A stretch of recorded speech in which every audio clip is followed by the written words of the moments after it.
All right, welcome Tuesday, March 8th at 6 p.m. The Community and Economic Development Committee meeting. To my right is Tom Kendall, to my left is John Swazer, and myself as chair. We have a couple items to bring before the committee today.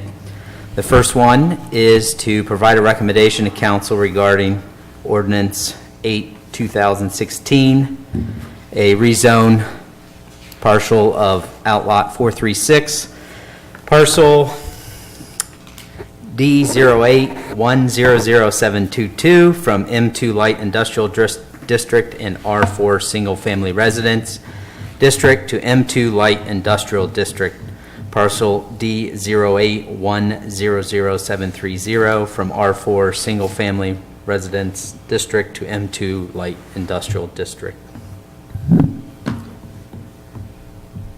Do you have anything to add to that? Not really. It's fairly Mr. straightforward Yep. rezoning. This is been requested by the Hobart Institute of Welding Technology so that they can expand their parking lot. It would allow them to expand their facilities, their training opportunities as they are over capacity. The Planning Commission did approve this and sent forward a positive recommendation to you. Okay. Tom, any questions? I have no questions. John, I have any no questions. I'm good with it. I would just like to make a comment that I appreciate Scott Missoula from the Hobart Welding Institute has opened up the door. Some of the citizens had some concerns. We had an open meeting. Also, Tim Dwayne from city staff met with Hobart Welding Institute, the chief of police, Captain Long, a lot of people involved to help just with some of the traffic concerns that the citizens had. So I appreciate all of the extra effort on listening to the citizens and residents of Westbrook and trying to come up with some solutions to help them. So I do appreciate Scott is in the audience, and I appreciate all that he's opened up his doors to help listen to those concerns.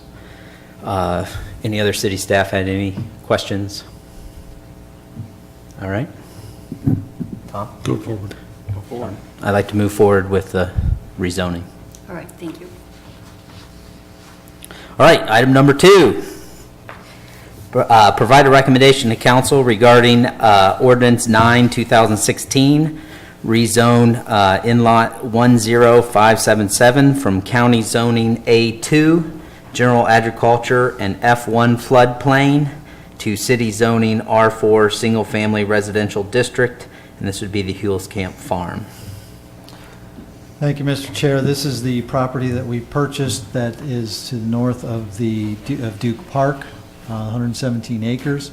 The intention is that it would be ultimately be a combination of green space, shelter area, and baseball, softball fields.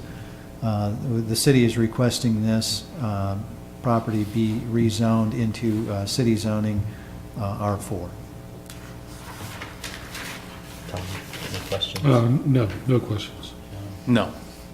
And we have to, I only have 2. We have to take it from county zoning to city zoning since we own that now, correct?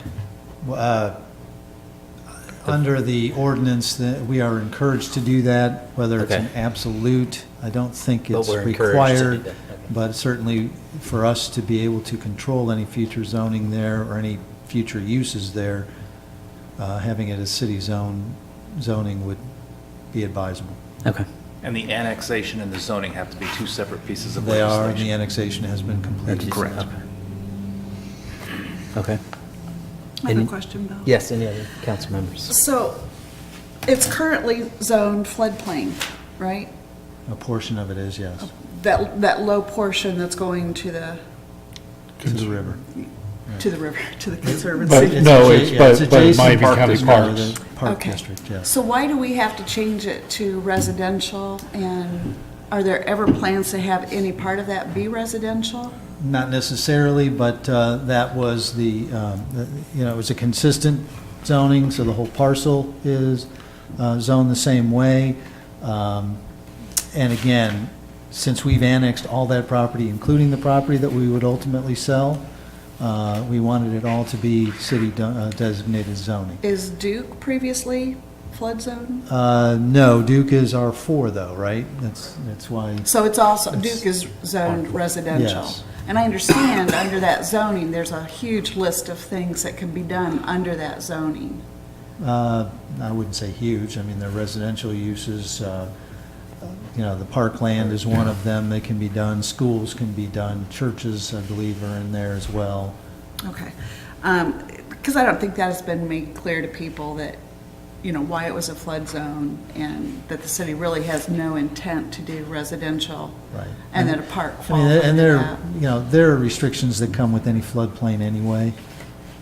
So it's, even though it's R4, it's not like a developer could come in and just start building houses in that floodplain area. The area that is being carved off for possible residential, That would all be R4. That would not be part of the floodplain. that's not in a current floodplain zone. Okay. Yeah, the part we maintain or will retain back will not at any It's point not, be in the. it's not in the floodplain. Okay. Right.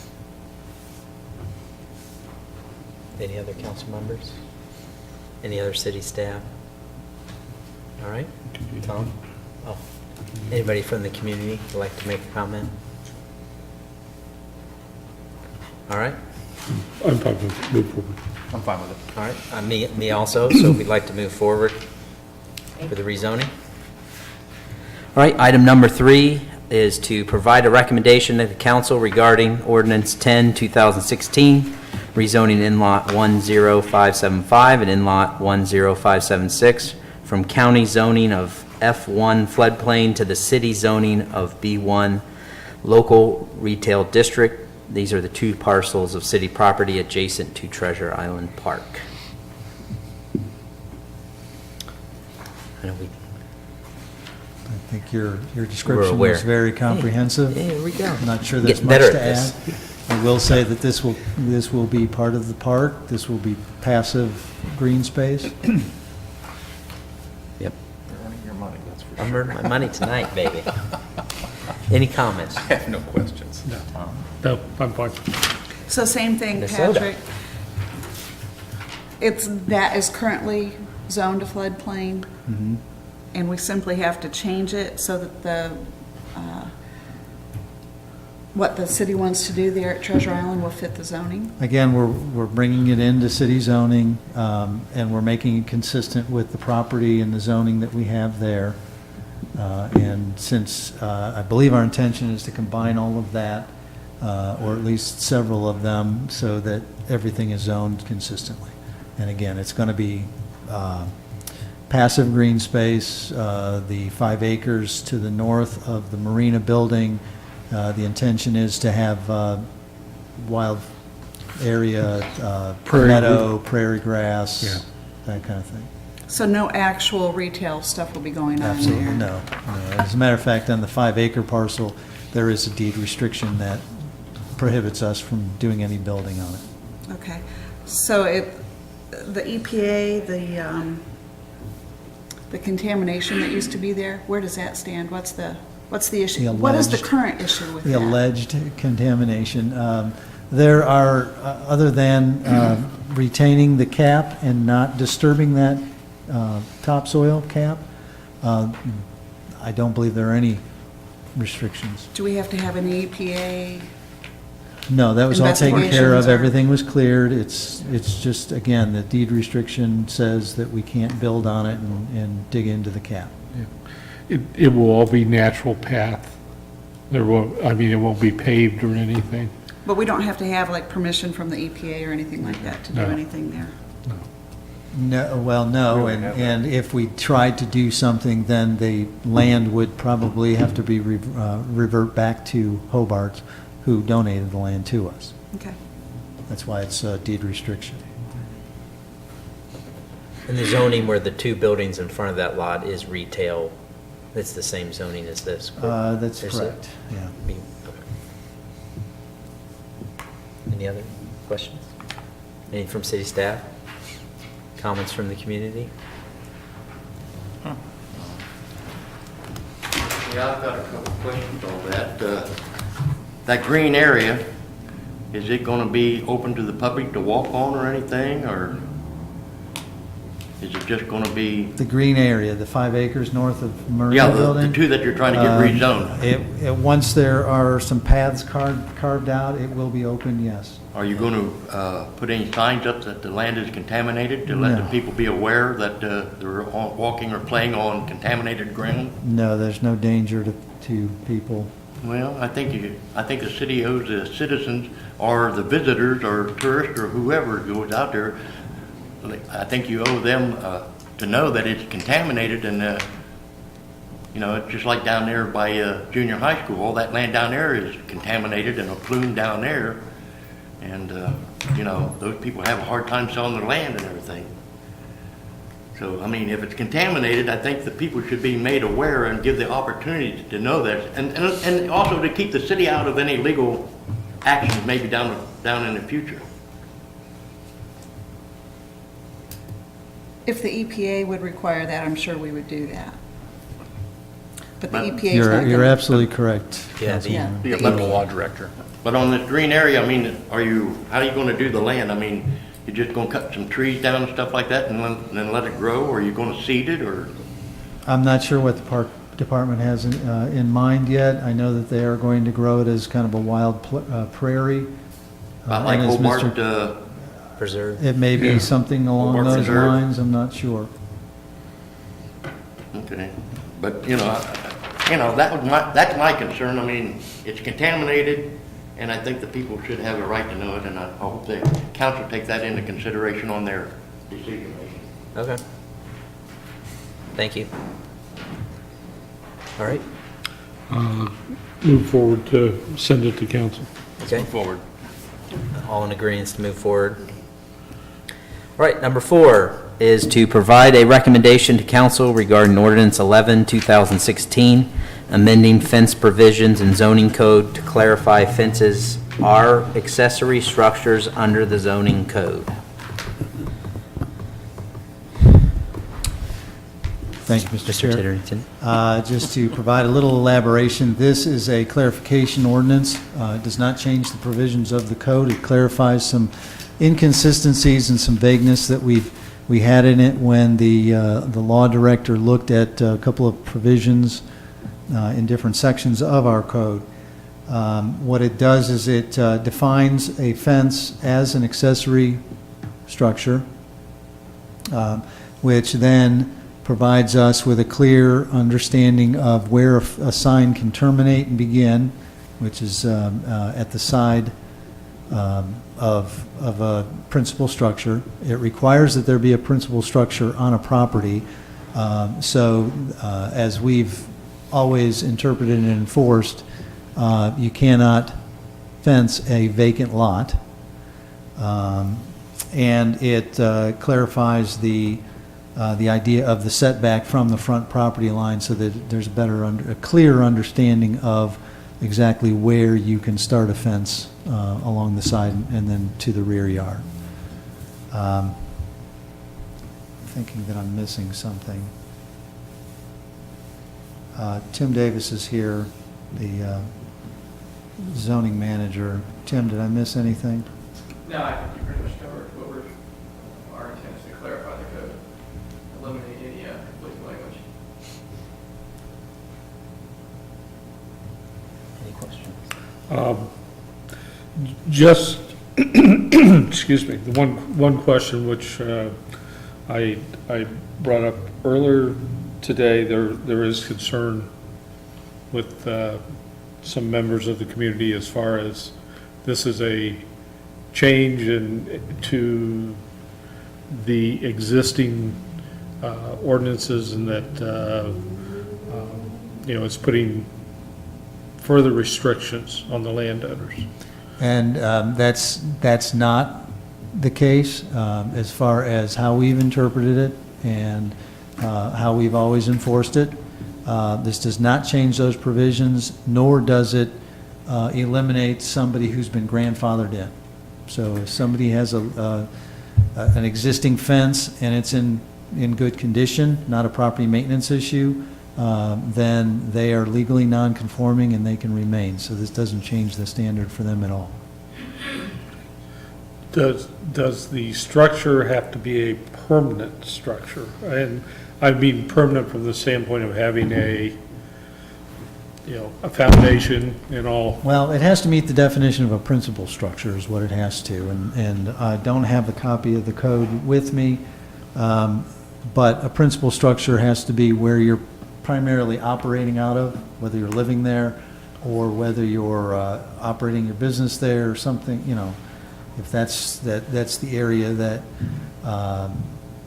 you're just doing your retail business or whatever it might be. If it's a storage facility, that's where you take cars in and out or, and the like. Whether or not it has to be permanent as far as being anchored or have a foundation or, I don't know that that's one of the sections, requirements, but Tim is obviously looking it up. Yeah, I mean, I just looked at the definition of the principal structure. Please come to the microphone so we can hear your lovely voice. Sorry. Yes, the definition of a principal building is a building in which is conducted the main or principal use of the lot on which said building is located, ordinarily the largest building on the lot. That is the definition, and we're not actually recommending any change to the definition of principal building. So it's the only building, it's the largest building then?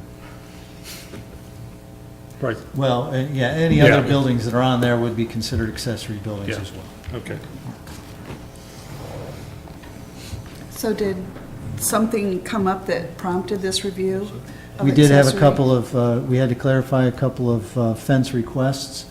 One in particular was down, I think it was right outside the downtown area, where there were some requests to fence empty lots. And in at least one case, maybe both, but at least one case, the empty lot was adjacent to the primary structure. And so they wanted to fence both properties as if they were one, and we wanted them to combine the lots, which we've always done. And when we looked at one section of the code, or when Grant looked at one section of the code and another section of the code, he noticed that there was some inconsistency. And in that case, then he was not sure that we could enforce what we had been enforcing, and so he recommended that we get these clarifications. So if I roll in a utility shed, which is the only structure on that lot, I can fence it in. You have to be operating. You or have, some yeah, that type- has to be something. your Okay, my primary mower service operations. operates out of the utility shed. And you would not be able to surround it with a fence. You would have to have that structure set back from the front line appropriate to the zoning. So it would have to be set back off of the front, the street, if you will. And then, based on that point, then you could fence to the side of it and then around the backyard of it. First of all, you have to go to the code to determine what you can do with your shed before you can determine what you can do with your fence. And that's why we clarified that this is, the fence is an accessory structure. How many fence permits do we get each year, estimated? Each year, probably, I think we do. Come on up and Come on, Tim, stand up. Good idea. You're Yeah, I outstanding, need to outstanding man change of the year, come The on. camera, so it's on me. Within a given year, I say we get about 50 permits of fences. Okay. It's a pretty good That's a permit. We fair get a lot of amount. volume, especially in the spring and summer.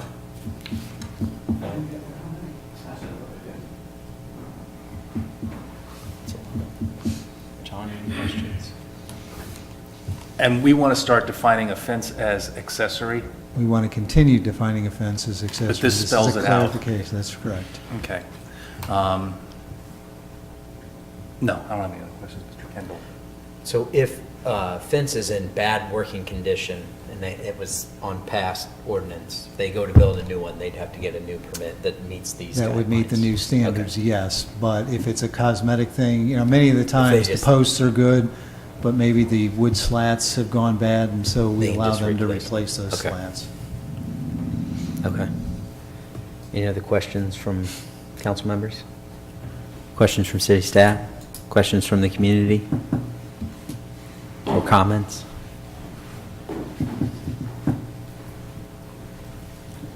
My name is Steve Kalmar. I live at 436 Miami Street, Troy. I brought along some information here that basically deals with the issue of fence. It all began in September of last year. It turns out that I don't know whether you'd call him a client friend, said, I applied for a fence around my property and I can't do it because I've been told that I can't do it, and here's the letter. For those of you who haven't read the zoning ordinance lately, the zoning ordinance has, I think, 184 different definitions in it. Now, as a former zoning administrator, zoning definitions are made to stand by themselves. They can't be cherry-picked in a group and then somebody, the administrator says no because of this and this and this provision. And in this particular case, it happened. Item 1 is the accessory use provision of the ordinance, and item 96 deals with fences. So then we didn't have anything that said anything about an accessory use except in item 1. The other item did not define anything or define any language that took it back to item 1. So there's no tie between the two. So in the exchange that I had with the zoning administrator here, we dealt with the aspect of the questions of why can't you put a fence on a vacant piece of property? And he said, well, you know, that's how we've always administered. Well, it happens to be, in my opinion, wrong, primarily because anybody who has a piece of ground in the city or any city can put a fence around the property so long as he deals with the aspect of a permit. And if it doesn't look like barbed wire or razor wire and that kind of thing, you ought to be able to fence your property to ensure the security of that property from people who want to walk across it or somehow interact with that property. It's not their property. And that is exactly what happens with open pieces of ground in the city. I can cite you quick examples. The example that I mentioned to you that this fellow brought to me was the South Union Street location, right north of the Dakota Street vacation that was done in 1927, I believe. He simply wanted to put a fence around his property so that he could do some other things with the property itself. Well, we found out that his father sold an easement across his property. It was a utilities easement to the city of Troy. And the work was done by Finthrock Company. And then repairs were made, and it looks like what it always looked like, except that it is a piece of private property. So I came back to the city again and asked the question about the easement. I was told, well, here's the legislation that was drawn, or the deed that was drawn, and the deed was correct and proper. But staff, in this case, a member of the engineering department, said, well, you know, we have to pay attention to emergency situations. This piece of property is a very strange piece of property because there are four or five private property owners east of this gentleman's property on an area that was abandoned. Now, there is an easement along the old Dakota Street right-of-way that allows these people to get out and get across Union Street, or across the railroad to Union Street and beyond. So we figured, okay. But the second piece of legislation that came in recent weeks said there's a claimed 18-foot right-of-way on this piece of piece of ground that goes past or goes onto this man's property but goes past the railroad to connect the old Dakota Street to Union Street, except that claimed in the eyes of the county and the way that they deal with these things so far as recording and the like is concerned. There's no validity in the claim because we can't find the record of it. Now, there's a gentleman there, he's the head of the map department, and is a genius at looking up things and finding things and the like. He said, I don't have a record of this. Nor is there a record that deals with prescriptive rights. For some of you who don't know what prescriptive rights are, if you take care of a piece of property for a period of 21 years, you can claim prescriptive rights to it, but you have to write a statement, notify the owner of the property, and then take it as a matter of registration so far as the county is concerned. There are no prescriptive rights. So the gentleman has sold an easement to the city of Troy. The city of Troy has the right to maintain the utilities under the ground there. But that's it.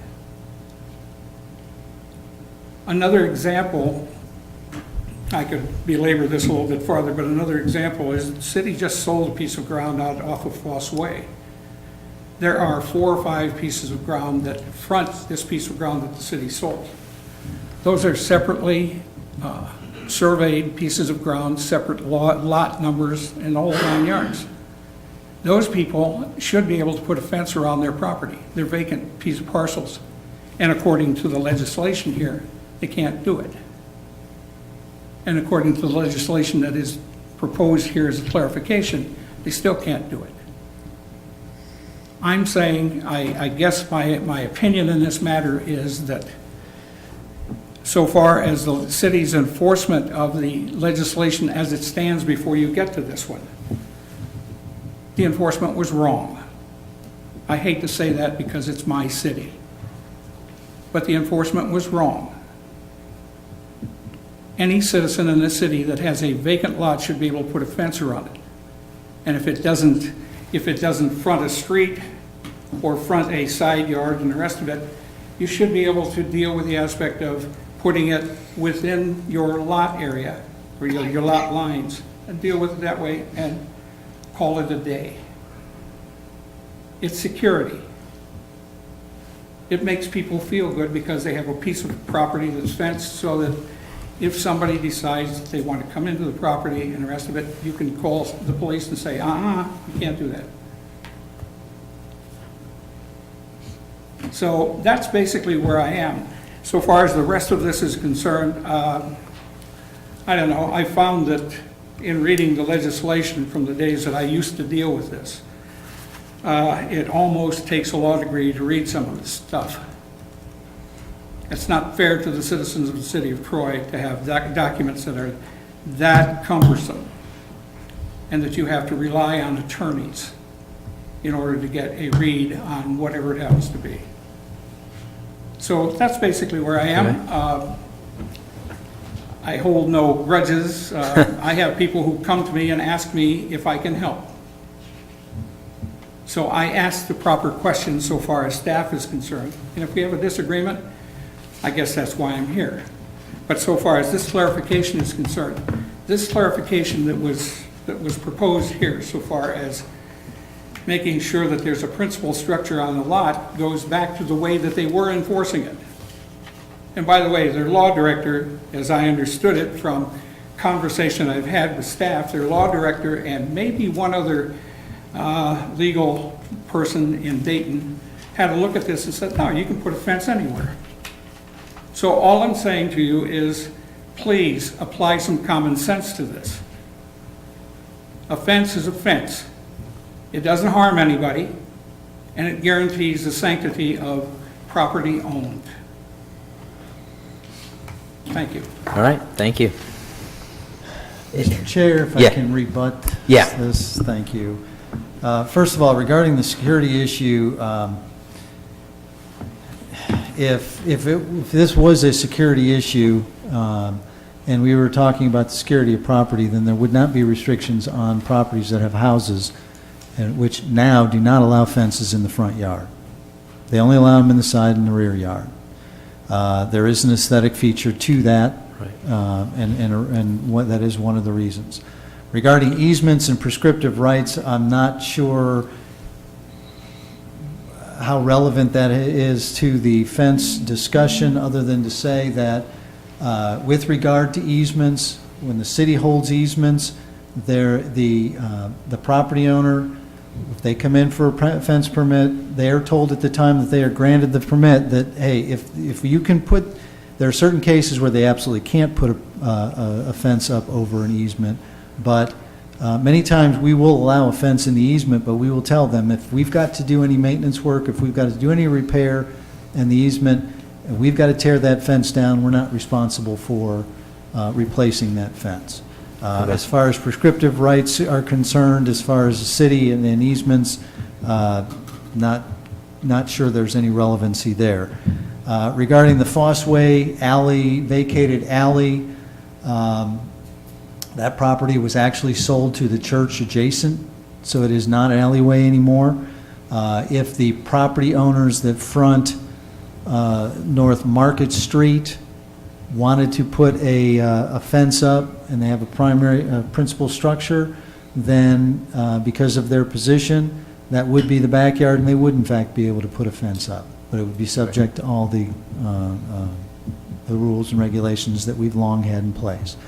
And finally, the discussion and the back and forth and the examples, that's exactly why Grant wanted us to get clarification, make it as clear as possible as to what our fence code we believe says, but there are some inconsistencies with.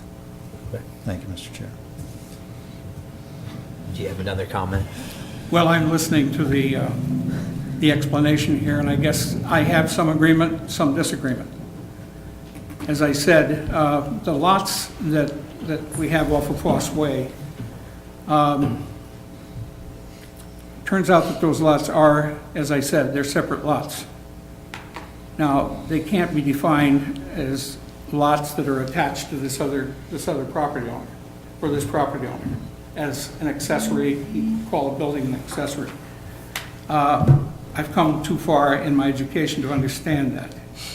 But the point here is that again, it's, so far as Grant is concerned, I've attempted to find Grant. I can't seem to find him to get an opinion from him. But a lot of what has occurred here over time has been a matter of verbal discussions between myself and Tim, and a lot of that is, it's a matter of who shot Charlie. You know, I don't know what they said or what they meant. But the point that I make here is that based on the legal aspect of what I know of the law, and by the way, prescriptive rights, if you don't know prescriptive rights, you can in fact take somebody's property away from them if you maintain that property for a period of 21 years. You can file, you can actually gain access and gain ownership of that property. That is how it happens. Okay.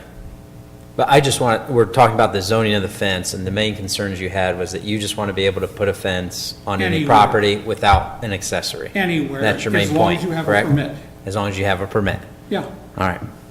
I got it then. simple. There you Thank go. you. Thank you. Any other comments? Lester Connor, 1210 South Tenth Street. Now, these fence ordinances, it all originated from two gentlemen squabbling in Southview. And I think Miss Saxton, Councilman Saxton, she was in charge of the fence ordinance at that time. And since that came about of making a fence ordinance, we have probably had 6, 7, 8 different changes. I mean, it just gets tweaked and tweaked and tweaked and changed on a person basis. You know, and I'm thinking, is this ever going to end? Well, we're a fence. It's a fence. I mean, what's the big deal about a fence? I mean, as long as it looks good and it's painted or kept up, it shouldn't make that much difference. I realize the fence ordinance was made to, like in the back of your yard, it could only be 4 foot tall. Well, in my opinion, that was done so the city could always drive by up and down the alleys and see what you're doing in your yard. You know, that was my opinion. I mean, that's the way I feel about it. So, you know, it is what it is. I mean, but I don't think this is ever going to end. I don't think this fence issue is ever going to be a closed issue because it's on a person-to-person basis, this, that, and a different arises. It's going to keep getting changed over and over, and there's no end to it. And I feel sorry for you people up there having to make decisions on this kind of thing. Thank you. Yep. One additional comment, he just brought it up. Mr. Argerbright in Southview had a chicken fence front yard and pie pans tied to the chicken fence. That's how it all started. In the dear dead days beyond recall, Sue might remember this, but we had a fence ordinance that was one paragraph. It simply said, you keep the fence on your property, you maintain it, you keep it squared away and the rest of it, and life goes on. And now we have an ordinance that requires administrative time and a great deal of fooling around and modifications periodically to administer it. And if you have people who are in your administrative staff who can't read the administrative or portions of the ordinance and understand what they mean, then you have a problem. All right. All right. I didn't know I was getting a history lesson today, but boy, I learned a lot about the fence ordinance. I appreciate your comments. They will be taken into consideration, but Tom, how would you like to move? I'd say take it to council. That's all. Okay. Yeah. We'll take it to council. Yeah, I would say approve, take it to council, and have that discussion there. Anything else to come before the Community of Economic Development? No, sir. All right, we are adjourned.